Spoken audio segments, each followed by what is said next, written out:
un peu précipité parce que nous avons une réunion plénière à 14h30, qui était prévue à 14h30, qui a été avancée à 14h. Donc si vous autorisez avant vos travaux, on va pouvoir rapidement se présenter et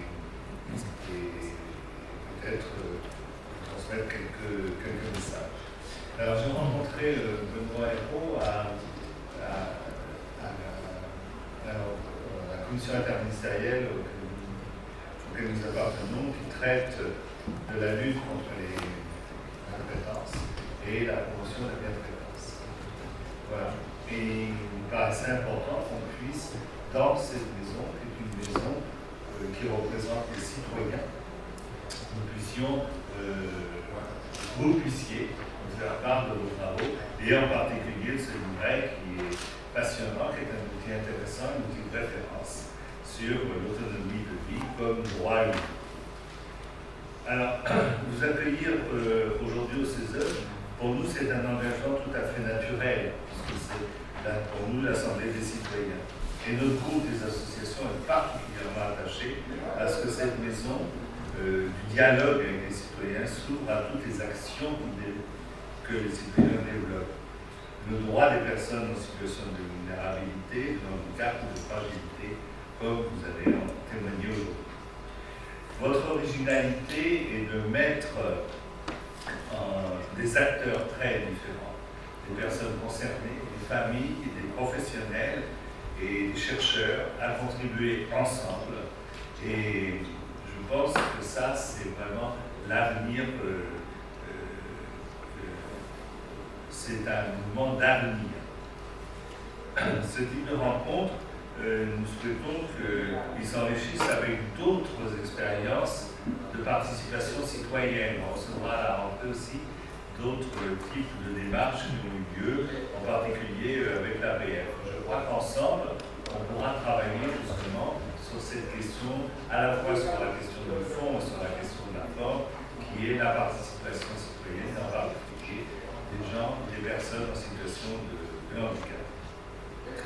Donc, dans l'ordre, si vous voulez bien, afin que vous puissiez les connaître et qu'ils aient le plaisir de se présenter aussi dans leurs activités, je donnerai la parole d'abord à Marie-Pierre Martel, qui est vice-présidente du CESE et qui est donc chargée de la participation citoyenne dans notre maison. Ensuite, je donnerai la parole à Angeline Lepard, qui est la présidente de la commission santé et affaires sociales, et ensuite à Marie-Amélie Le Fur, qui est donc notre présidente de groupe. Voilà, à toi, Marie-Claire. Bonjour à toutes et à tous, bienvenue au CESE. Je vous souhaite la bienvenue de la part du président du CESE, qui est malheureusement à le Covid, donc qui est absent en ce moment, mais qui vous transmet le fait que cet endroit est votre maison aussi, et que ici, les associations, la parole collective, la parole des citoyens, c'est l'endroit où elles s'expriment, c'est l'endroit où notre travail, c'est de l'écouter, de l'entendre et de la prendre en compte. Et répondre à cette expertise d'usage que vous venez apporter et qui va contribuer à nos travaux, on peut aussi évidemment aller redresser nos échantillons de tirage au sort citoyen en s'adressant à des associations spécialisées quand le sujet est spécifique. Et donc votre expertise d'usage, elle est extrêmement précieuse pour nous si on veut faire une réponse adaptée aux besoins de la situation, de vos situations. Je crois que ce qui m'a le plus frappé dans le livret et qui me tient très à cœur, c'est aussi, je pense, de redonner le choix dans sa vie à toutes les personnes. Et on sait à quel point, quand les situations sont très contraintes, et notamment contraintes par un handicap, cette capacité de choix, elle diminue en fait. Et ça, c'est vraiment une chose qui me tient très à cœur, c'est redonner le choix. Et ce que vous écrivez là, vous allez nous en parler, mais ça contribue effectivement à rendre le choix possible. Voilà, je ne vais pas m'étendre j'ai envie d'entendre. Et je vais céder la parole à Angélique. Merci à toutes et à tous. Merci de cette invitation. Le titre, en fait, et sur le fond et aussi sur la forme de vos travaux. C'est vrai que au niveau de la Commission Affaires sociales et santé, on est évidemment extrêmement intéressé par vos travaux. Mais également la question aussi de comment on construit ensemble la pensée, l'analyse, et comment on produit ensemble des propositions dans tout ce que nous représentons les uns et les autres. Évidemment, nous intéresse, donc je ne serai pas plus longue parce que vraiment, on est là avec plusieurs membres de la commission avec vraiment l'envie aussi de vous entendre et de voir comment tout ça peut aussi enrichir et nos réflexions et nos travaux. Donc merci de l'invitation. Eh bien, sans surprise, je vais m'associer au précédent remerciement. Je vous remercie tout simplement de cette rencontre, de votre présence aujourd'hui. À double titre, bien évidemment, au titre du groupe des associations que j'ai le plaisir de présider, tout simplement parce que, comme l'a dit Marie-Claire, la question de la participation citoyenne de toutes et tous est au cœur des travaux du CESE, mais il est aussi au cœur de ce que veut faire le groupe des associations dans cette maison. Donc en ce sens, merci pour ce travail-là, mais aussi parce que tout simplement la considération des personnes en situation de handicap dans notre société, dans nos travaux, est aussi une des priorités du groupe des associations. Nous avons d'ailleurs, comme le citait Lionel, les associations qui sont représentées, parce que votre parole, elle compte. Et puis je terminerai tout simplement en vous disant que ce thème me touche aussi très personnellement. Pour ceux qui le savent, j'ai la chance, je vais dire comme ça, d'être en situation de handicap, et cette question effectivement de l'autonomie par la parole de l'usager, en sortant de la norme, en vous prenant vraiment en compte, est une évolution aussi qu'on attend de la société. Donc moi je suis vraiment ravie que vous puissiez aujourd'hui venir partager ces travaux avec nous pour vraiment nous nourrir en tant que troisième institution de la République. Merci à vous, et je passe la parole à moi. Merci beaucoup pour votre accueil. Alors, on va tout de suite vous faire une présentation collective. Je sais que le temps nous est compté, mais on prend le temps de cette présentation collective qui illustre, je crois, mieux que tout propos notre travail.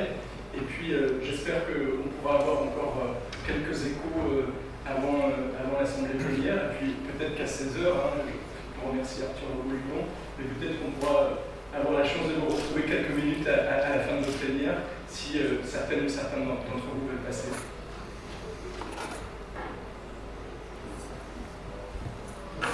Bonjour.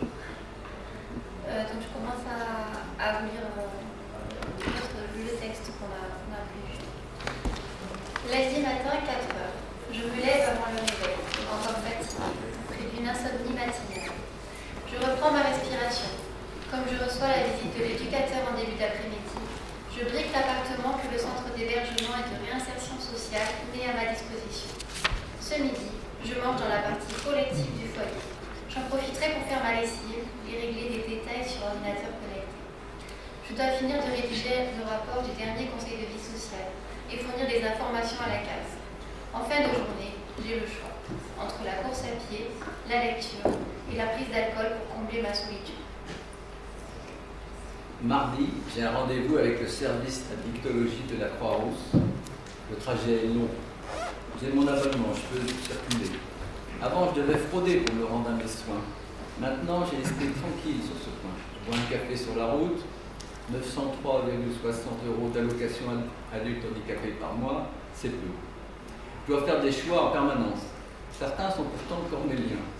Dans mes longues traversées de la ville, je ressasse que je ne peux vivre sous le même toit que l'être aimé. Notre installation commune annulerait mes droits à allocation adulte handicapé et me contraindrait à vivre à ses crochets, la condamnant à subvenir à mes besoins. Je me questionne souvent, où est l'autonomie de vie?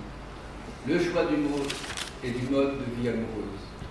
En logement individuel, l'option serait de dissimuler, de se déclarer en colocation pour ne pas perdre mes droits et garder ainsi mon autonomie financière. C'est scandaleux. Ce n'est pas un choix d'être en situation de handicap. Pour moi, je dois être tout le temps pénalisé. Je comprends au fil des ans que je bénéficie d'une allocation à la solitude. Mais je n'ai pas le temps de m'apitoyer.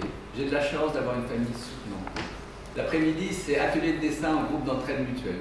On se salue, on essaie de plaisanter, nous travaillons sur une œuvre collective, sur nos ressentis, nos émotions, nos espoirs, après un an de crise et de longue hospitalisation.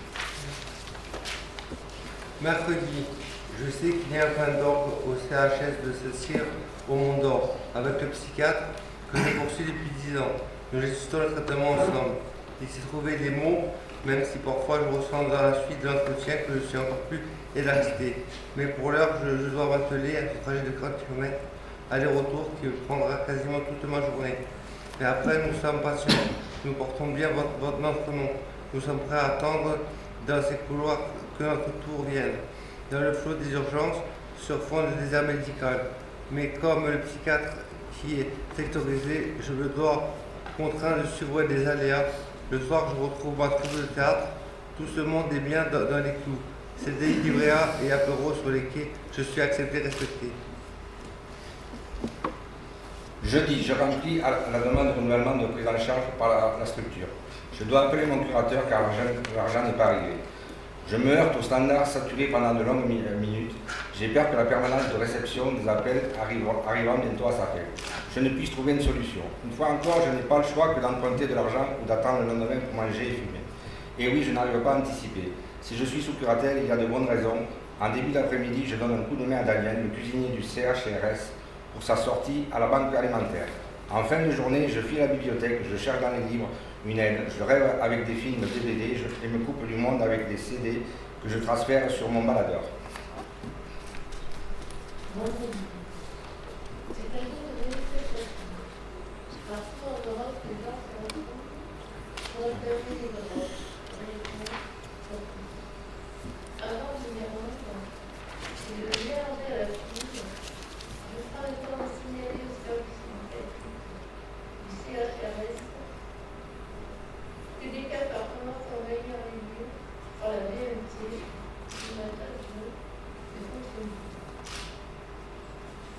Je sais que le problème sera pris en charge et que je serai aidée. Par le passé, j'étais une personne à dépression.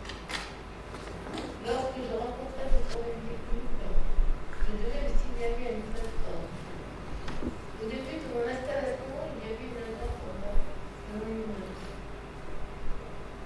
Mais elle a fermé. Je tenais donc la plateforme en cas de problème. Tu attends de 13 minutes. Tu tombes sur une personne qui ne te donne pas son nom. Elle tape sur un ordinateur. Tu attends que quelqu'un te rappelle. Tu attends. Tu relances. Tu attends. Parfois, les réparateurs passent. Tu n'es toujours pas informé au bout d'un produit. Une demi-journée de congé. Et les techniciens ne viennent même pas. J'ai dû m'énerver contre l'attente de la plateforme à plusieurs reprises. Pour clore la semaine, je retrouve les amis de la Croix-Bleue. Nous partons pour Vichy samedi et dimanche. Nous louons une voiture que je conduis aller-retour. C'est une association d'entraide pour les personnes souffrant d'addiction. Un journaliste anime le séminaire qui nous réunit. J'écris sur mon carnet. J'ai toujours aimé prendre des notes. J'ai intégré la Croix-Bleue après une cure de désintoxication. Il est conseillé de mettre en place un triple accompagnement en sortie de cure. Un médecin addictologue, un suivi psychothérapeutique et un groupe d'anciens consommateurs. Fort de mon expérience, je pense parfois à me former en père aidance. Je sais que le concept de père aidance existe depuis longtemps. Il repose sur l'idée qu'en ayant vécu la même maladie psychique ou physique, on peut d'autant plus s'entraider. Dans le cas du handicap psychique, des personnes schizophrènes intègrent des équipes pluriprofessionnelles. Il existe des formations pour en arriver là, mais ce concept est peu mis en place. Il existe probablement des verrous et des préjugés. Il faudrait que je me renseigne davantage. Mais voilà, ma semaine qui s'achève. Alors je n'ai pas cotisé pour ma retraite. Je n'ai pas fait de grandes économies, ni créé de produits marchands. Mais j'ai fait de mon mieux avec passion pour vivre, me maintenir. Je n'envie la situation de personne. Je ne suis pas engagée dans un travail salarié. Mais je peux vous assurer que je travaille. Oui, tout ceci c'est du travail.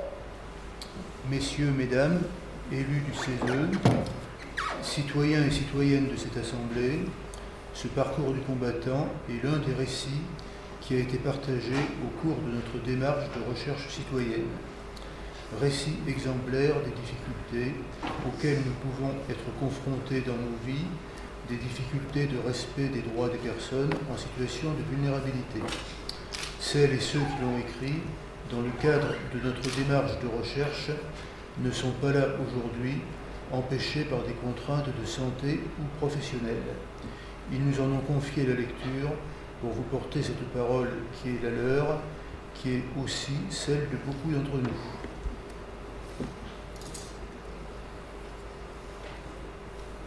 Parmi nous, il y a des personnes très précaires ou en situation de handicap, des universitaires, des personnes qui n'ont pas de logement, des aides à domicile, des retraités, des travailleurs sociaux, des personnes qui se déguisent vieilles, des bénévoles, d'associations, des médecins, des personnes qui se disent psychotiques, des psychologues, des tuteurs, des pauvres, des personnes qui se disent handicapées, mentales, des juristes et beaucoup d'autres encore.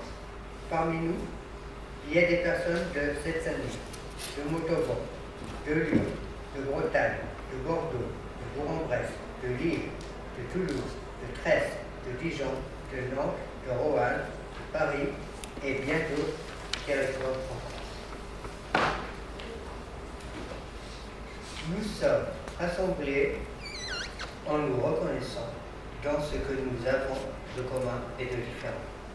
Nous sommes toutes et tous vulnérables, mais pour certains d'entre nous, cette vulnérabilité produit des handicaps et des empêchements à exercer ses droits. Nous sommes toutes et tous capables, mais nos capacités et nos expertises sont plus ou moins reconnues dans la vie sociale. Nous sommes toutes et tous un soutien pour d'autres personnes.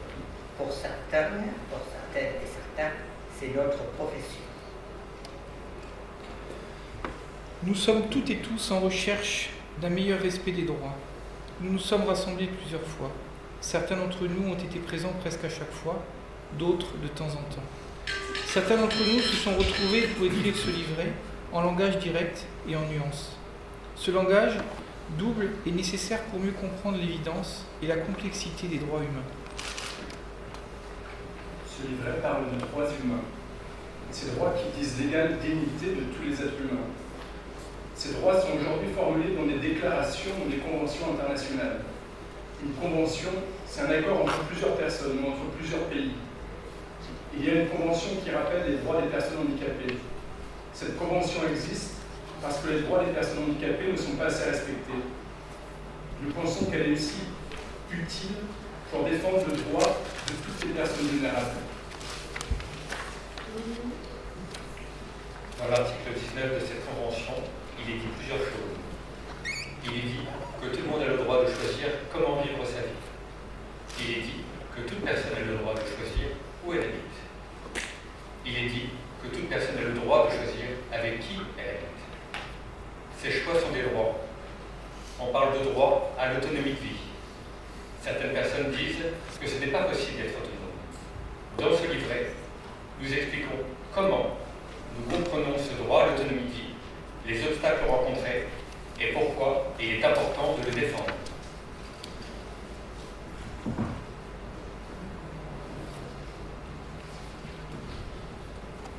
Dans la société, on parle de plus en plus d'autonomie. C'est une avancée pour les personnes qui ont été reconnues pour l'autonomie. Mais en même temps, c'est parfois une obligation. Alors, on s'est d'abord demandé si c'était important de parler d'autonomie. Pour répondre, on a cherché à définir c'est quoi l'autonomie. Ce n'est pas facile de dire exactement ce que c'est. Parce que tous les êtres humains sont un peu autonomes et jamais complètement. Nous, les humains, nous dépendons des autres. Nous dépendons de notre environnement. Nous défendons les possibilités proposées par la société. Nous, les humains, nous ne sommes pas autonomes tout seuls. Et nous sommes docteurs de l'autonomie. C'est important. Parce que c'est un accès à la liberté. C'est un accès aux responsabilités. C'est une reconnaissance politique. Certains d'entre nous rencontrent un obstacle pour agir et décider. Les aides qu'ils reçoivent ne sont pas visibles. D'autres rencontrent plus d'obstacles. Mais on peut avoir besoin d'aide pour faire quelque chose et être quand même autonome. L'autonomie doit être reconnue et accessible par tout le monde, quelle que soit notre manière de vivre. C'est pour cela que nous disons ne cédons pas sur l'autonomie dans nos vies. Parler d'autonomie dans nos vies, ça oblige à réfléchir au quotidien et à notre vie entière. Dans le quotidien, nous exprimons des goûts, des préférences, ce qui compte pour nous. Par exemple, faire des courses, ou déménager, ou avoir un animal de compagnie. Nous pouvons avoir besoin d'aide pour faire des choses, mais cela n'empêche pas de choisir. Par exemple, on peut avoir besoin d'aide pour s'habiller, mais tout de même, choisir ses vêtements. Dans la vie, il y a beaucoup de choses qui arrivent. On ne peut pas tout contrôler, mais c'est important de ne pas être empêché de faire des choix quand on veut en faire, d'avoir le droit de faire des choix. Par exemple, si on veut avoir des enfants, par exemple, si on veut travailler, par exemple, nos relations sexuelles et la contraception. Par exemple, où on veut être enterré. Choisir et agir, c'est plus difficile pour certains d'entre nous. Par exemple, quand le handicap physique empêche de faire sa toilette. Cela oblige à faire sa toilette avec une autre personne. Parfois, cela ne se passe pas comme on voudrait. C'est pour cela qu'il est important que chaque personne puisse décider au maximum les choses pour elle-même, même si elle a besoin d'aide pour les faire. Dire que l'autonomie de vie est un droit, cela oblige à garder en tête cet objectif, que tout le monde peut être autonome. Il faut pour cela réfléchir à comment permettre à tout le monde de choisir sa vie au quotidien, quelle que soit sa situation. Dans le quotidien, une décision très importante est celle de l'endroit où l'on vit. Avoir un chez-soi, c'est un endroit où on se sent en sécurité, où l'on peut se reposer. Avoir un chez-soi, c'est aussi choisir qui peut venir ou non dans son logement. Avoir un chez-soi, cela permet de développer ses goûts et ses préférences. Avoir un chez-soi, c'est aussi la possibilité de demander ses droits. Par exemple, s'inscrire sur les listes électorales. Pour nous, avoir un chez-soi, cela peut être vivre seul ou avec d'autres personnes qu'on a choisies, ou un lieu de vie collectif qu'on a choisi. Dans la loi, il est dit que c'est un droit de choisir l'endroit où on habite, même si on est malade, même si on est sous tutelle. Dans l'article 19 de la Convention des droits des personnes handicapées, il est dit qu'il est nécessaire que les personnes puissent choisir où elles habitent et avec qui elles habitent. Pour nous, un chez-soi, cela peut être un appartement ou un lieu de vie collectif qu'on a choisi. L'autonomie de vie est souvent un idéal, car il y a beaucoup de choses qui peuvent l'empêcher. Il y a au moins 3 grands empêchements. Les difficultés à avoir un logement, les difficultés avec l'entourage, les difficultés avec les établissements et les aides. D'abord, les difficultés de trouver un logement. C'est difficile parce que c'est cher et c'est beaucoup d'attentes. Parfois, il est difficile de garder son logement et on peut être expulsé. Parfois, on a un problème de santé et on ne peut plus vivre dans son logement. Une autre difficulté, c'est qu'il n'y a pas toujours de solution et les personnes ont l'impression de ne pas avoir le choix. Par exemple, certaines personnes disent qu'elles n'ont pas eu le choix d'aller vivre dans un foyer. C'est aussi difficile de gérer le logement au quotidien. Par exemple, s'occuper d'un dégât des eaux peut être très compliqué. Par exemple, demander à faire réparer quelque chose peut être très long. D'autres empêchements, ce sont les difficultés par rapport à l'entourage. Ce n'est pas évident de décider avec qui l'on veut vivre. Parfois, on n'est pas bien avec l'autre, mais on n'ose pas s'en aller. Parfois, on a l'impression qu'on ne sera pas capable de vivre tout seul. Parfois, on a peur des voisins. Parfois, ce sont les professionnels qui voient des situations de maltraitance. Parfois, on s'habitue à des relations qui nous font mal. Et puis encore les difficultés pour les professionnels. C'est difficile pour les professionnels d'accompagner des personnes en respectant leur droit à l'autonomie de vie. Un exemple de difficulté, c'est quand une personne commence à perdre la mémoire. Comment est-ce qu'on l'en fait pour l'aider sans décider à sa place? Un autre exemple de difficulté, c'est quand une personne exprime pas de besoin ou de désir. Comment prendre des décisions sans influencer la personne. Un autre exemple de difficulté, c'est qu'est-ce qu'on fait si une personne âgée ne veut pas aller en maison de retraite, mais que rester seule chez elle la met en danger. Accompagner en respectant le droit à l'autonomie de vie est très difficile pour les professionnels. Il y a eu des progrès pour donner plus de pouvoir aux personnes en situation de handicap depuis plusieurs années. Mais ces progrès ne sont pas encore suffisants. Dire que l'autonomie de vie est un droit humain peut permettre de changer les manières de considérer les personnes handicapées ou vulnérabilisées. Dans le livret, nous disons qu'il y a plusieurs moyens pour que l'autonomie de vie des personnes soit respectée. Prendre en compte les savoirs expérientiels, s'organiser ensemble et favoriser la coopération, transformer les institutions et les lois. Pour changer les choses, il faut reconnaître le savoir des personnes handicapées, des personnes âgées, des malades, des pauvres. Quand on a un handicap, on a un savoir lié à cette expérience. Ces savoirs permettent de donner un point de vue sur les choses qui n'est pas le même que les personnes sans handicap. On appelle cela le savoir expérientiel. Ce savoir peut permettre d'aider les autres. Par exemple, c'est ce que font les pères aidants. Ce sont des personnes qui ont un handicap et qui travaillent avec les professionnels à l'accompagnement d'autres personnes. Ce savoir peut aussi permettre de changer le regard des professionnels. Par exemple, c'est le travail des formateurs pairs. Pour changer les choses, il faut changer les organisations qui s'occupent des personnes. Ce sont les personnes qui travaillent et qui vivent dans les organisations qui doivent les changer. Quand les professionnels sont ouverts, les organisations changent. Par exemple, une personne peut choisir d'être accompagnée par différents services, ou changer de service ou d'établissement. Il faut changer la gestion et le financement des services pour mieux prendre en compte la parole de leurs usagers. Il faut accéder à des formations. Cela aide aussi à se sentir légitime, à prendre la parole et à décider. Aujourd'hui, il y a de nouvelles politiques. Il faut faire attention à ce qu'elles donnent plus de pouvoir, plus de moyens aux personnes. Il faut apprendre ensemble, autrement. Les institutions, ce sont les lieux où se construisent et s'appliquent les droits, comme le gouvernement, les collectivités territoriales, les établissements, les associations d'aide, les hôpitaux. Ce sont aussi les règles de vie collective, en famille, avec nos proches, avec nos voisins. Pour que le droit à l'autonomie de vie soit respecté, il faut que toutes les personnes puissent participer à la vie des institutions, s'en emparer. Par exemple, demander qu'une personne ne soit plus enfermée dans une chambre d'isolement. Par exemple, donner son avis sur les travaux dans son logement.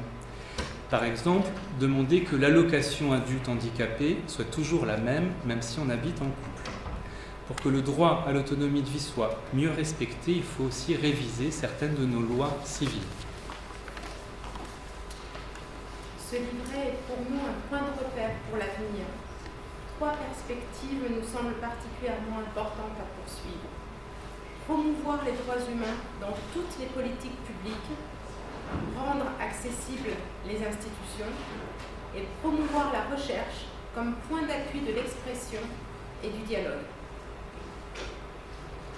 Avant de vous redonner la parole, mesdames, messieurs, les membres du CESE, et nous remercions de votre écoute.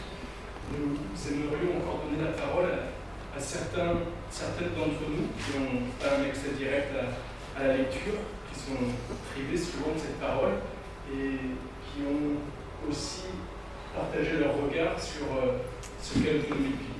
D'abord, je laisse la parole à Guillaume Barbeau.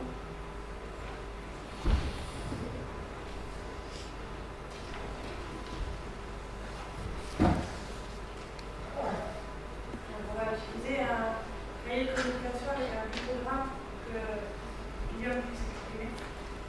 Bonjour. C'est quoi l'autonomie?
Je voudrais vraiment vous remercier du fond du cœur pour tout le travail que vous avez mené et qui est abouti en partie aujourd'hui. C'est seulement le début d'un chemin. On va se saisir de ce que vous avez fabriqué là, on va le porter partout où on peut le porter. Et après dire, c'est nous qui sommes fiers que vous ayez choisi cet endroit pour présenter vos travaux aujourd'hui. Et j'avoue que je suis vraiment très fière, à vrai dire, vraiment très fière que vous ayez choisi le CESE. J'avais parlé de choix au début, je crois que je ne m'étais pas trompée, à vrai dire. Je pense que c'est vraiment une notion très importante, vous avez mis le doigt dessus. Peut-être que même on pourrait résumer en partie les choses par la dignité, c'est le choix. Quelque part, c'est le choix. Il y a une autre chose aussi qui, je pense, est très importante, c'est être capable, tout le monde, enfin, la preuve, tout le monde est capable de choisir en réalité, pour peu qu'on laisse le droit de le faire. Une autre chose est aussi de se sentir capable, c'est-à-dire être reconnu comme étant capable, mais aussi se sentir soi-même capable. Et cette encapacitation, elle est aussi au cœur de ce que beaucoup d'entre nous, et en tout cas dans le groupe des associations, j'en suis certaine, portons au quotidien. En tout cas, merci infiniment. J'ai un petit texte à vous soumettre dans le cadre de l'association. J'ai un petit texte à vous soumettre dans le cadre de l'association ESCI, association d'usagers et d'ex-usagers de l'hôpital Esquirol. Donc on a créé un journal, et dans le dernier journal, en tant que présidente de l'association, je pousse entre guillemets un coup de gueule, le coup de gueule de la présidente. Je vais vous le soumettre. Bonjour à toutes et tous. À l'ère post-Covid, il est plus que temps de changer de regard sur le handicap psychique et sur les personnes en situation de vulnérabilité émotionnelle qui sont de plus en plus nombreuses et font des petits avec la crise économique, sociale et environnementale et politique de l'ère Macron. Non, la psychiatrie n'a pas le vent en poupe Loin s'en faut. La psychiatrie a toujours été le parent pauvre de la médecine, mais là on bat des records en termes de décrédibilisation. Et ce, malgré l'essor dans l'opinion publique des mouvements des usagers en France et dans toute l'Europe depuis une vingtaine d'années. En effet, en France, malheureusement, on ne jure en psychiatrie que par les neurosciences et leur cortège de traitements médicamenteux, sans penser au bien-être des personnes ni au respect de leurs droits. Cela n'est pas nouveau, mais là on touche le fond. Les budgets en psychiatrie sont réduits à peau de chagrin, au détriment des personnes vulnérabilisées par leur handicap. Les soins, si on peut appeler cela des soins, en milieu fermé, sont de plus en plus fascistes, notamment les chambres d'isolement, sont monnaie courante, avec leur lot d'injections de force, sans le moindre respect pour la personne qui est traitée comme du bétail. Par exemple, un ami hospitalisé au Vinatier à Lyon m'a relaté que les chambres étaient d'une vétusté sans nom, sans toilette, et qu'on lui mettait des couches. C'est d'atteinte aux droits de l'homme dont il est question ici. Alors cessons de rire. La parole des handicapés est bafouée, muselée, à coups de neuroleptiques par injection qui font des personnes des légumes. C'est monstrueux. Ou encore, voici l'expérience d'un ami qui tentait d'être hospitalisé pour des troubles psychiatriques en août dernier et qui m'a relaté qu'il ne pouvait avoir accès à un hôpital psychiatrique de son secteur et qu'il a dû passer par les urgences de l'hôpital Toulon où il est resté 24 heures sur un brancard en petite tenue sans avoir ni alimentation ni soins. Quelle dignité alors pour les malades des gens en difficulté d'être.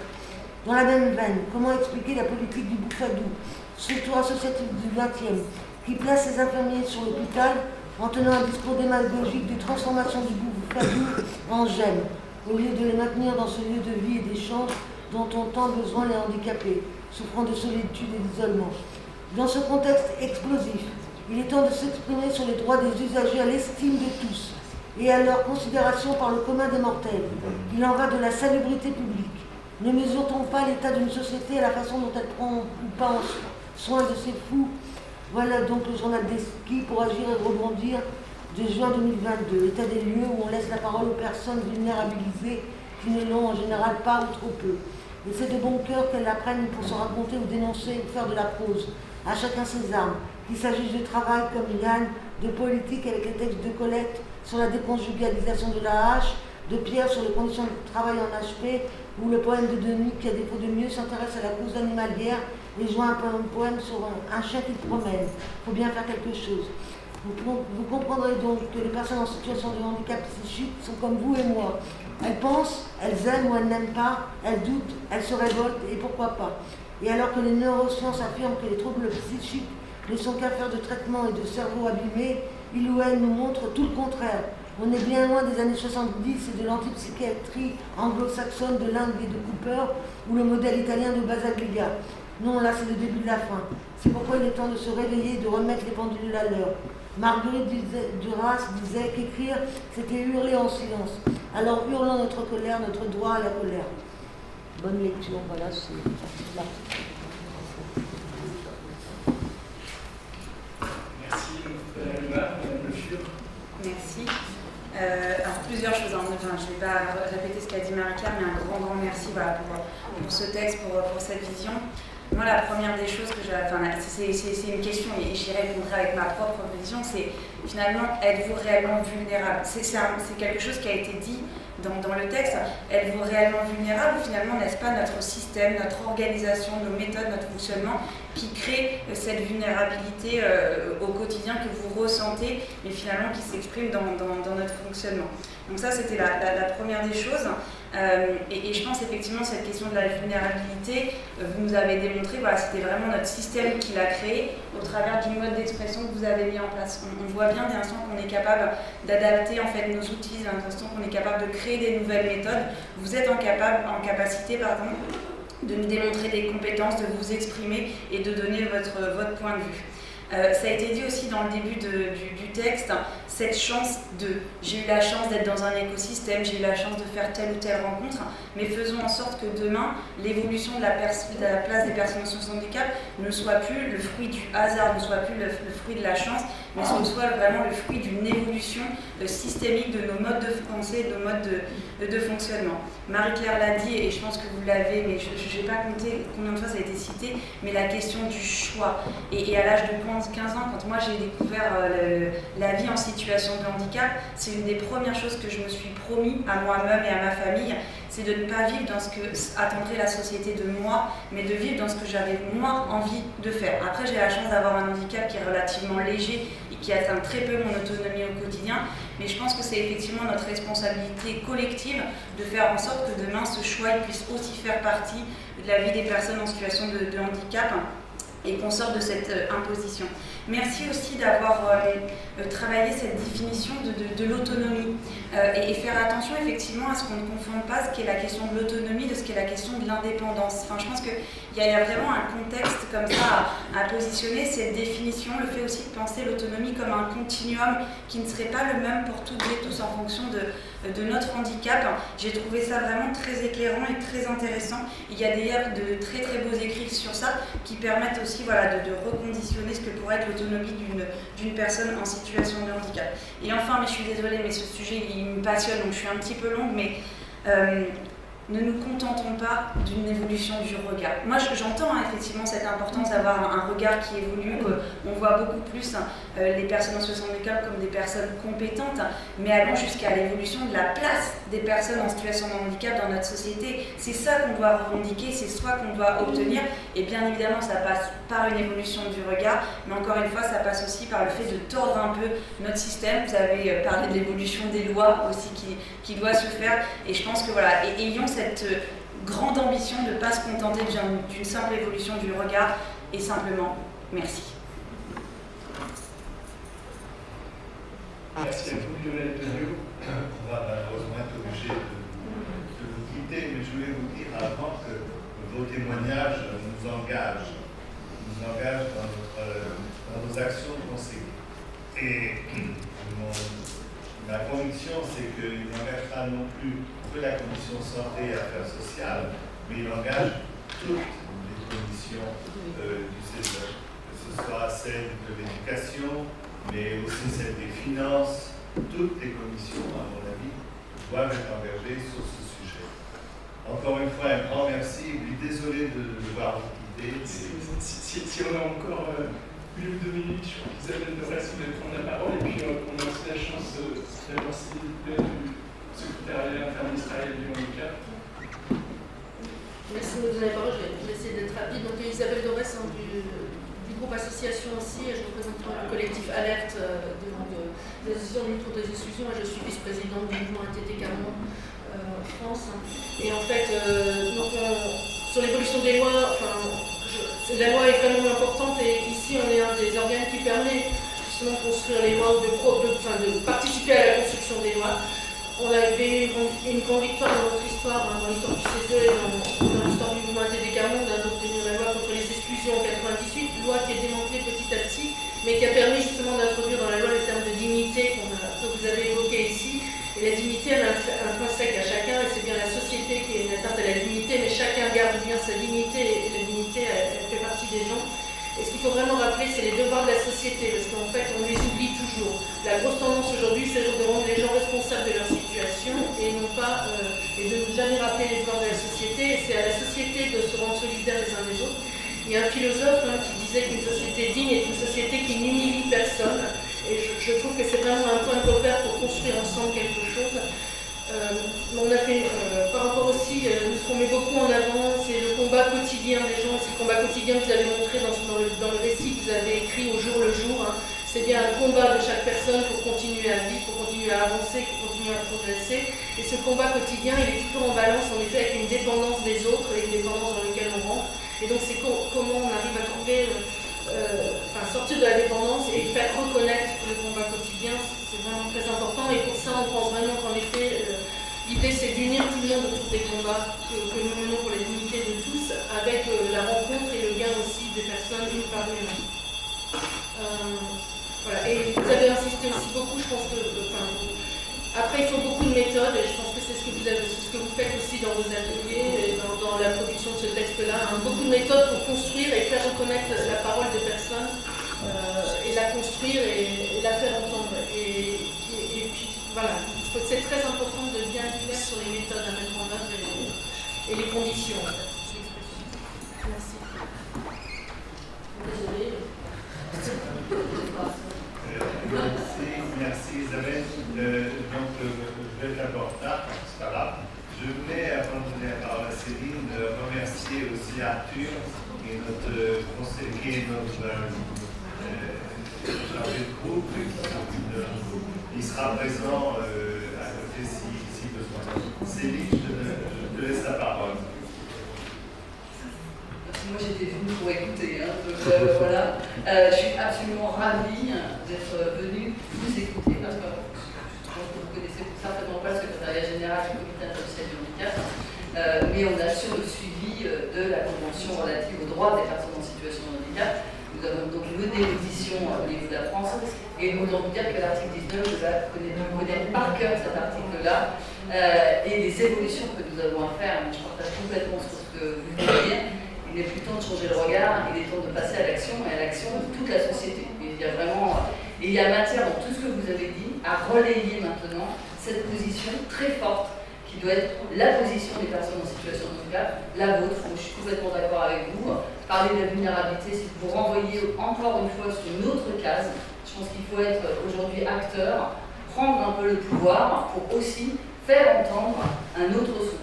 Alors, vous avez complètement raison sur tous les obstacles. J'ai entendu la question de la déconjugalisation de l'allocation adulte handicapé, j'ai entendu tous les problèmes de logement, j'ai entendu également toute la question de la mobilité, la communication alternative améliorée qui doit être une priorité aujourd'hui, parce qu'on ne peut pas parler d'autodétermination et de pouvoir d'agir si on n'a pas les moyens de la communication. Donc c'est extrêmement important.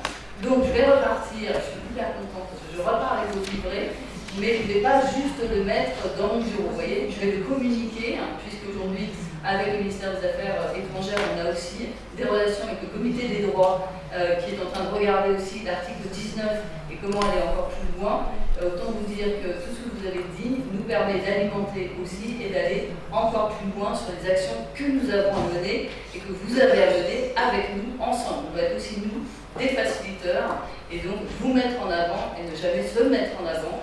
Donc c'est ensemble qu'on va avancer. Et moi je suis absolument ravie. J'ai hésité parce que j'ai plein de choses en ce moment. Mais je me suis dit, bon, il faut que j'y aille. Je sais pas, il y a une intuition. Et l'intuition était extrêmement bonne. Donc merci beaucoup.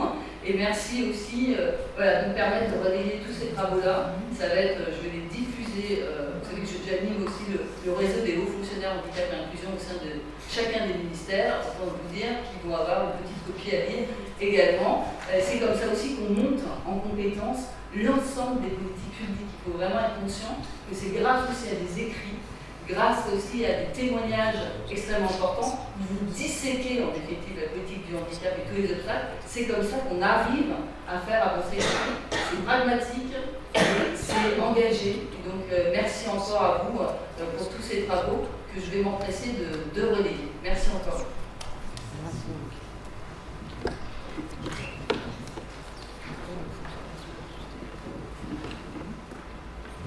Merci encore de votre accueil. Pour nous, on prévoit peut-être de prendre une petite pause maintenant. Il y a un café qui nous attend. On a été un peu en hâte avec l'horaire du CE qui a été avancé d'une demi-heure. Mais on peut faire une petite pause maintenant. Et puis, on reprend d'ici une vingtaine de minutes pour prendre le temps un peu d'assembler de la démarche.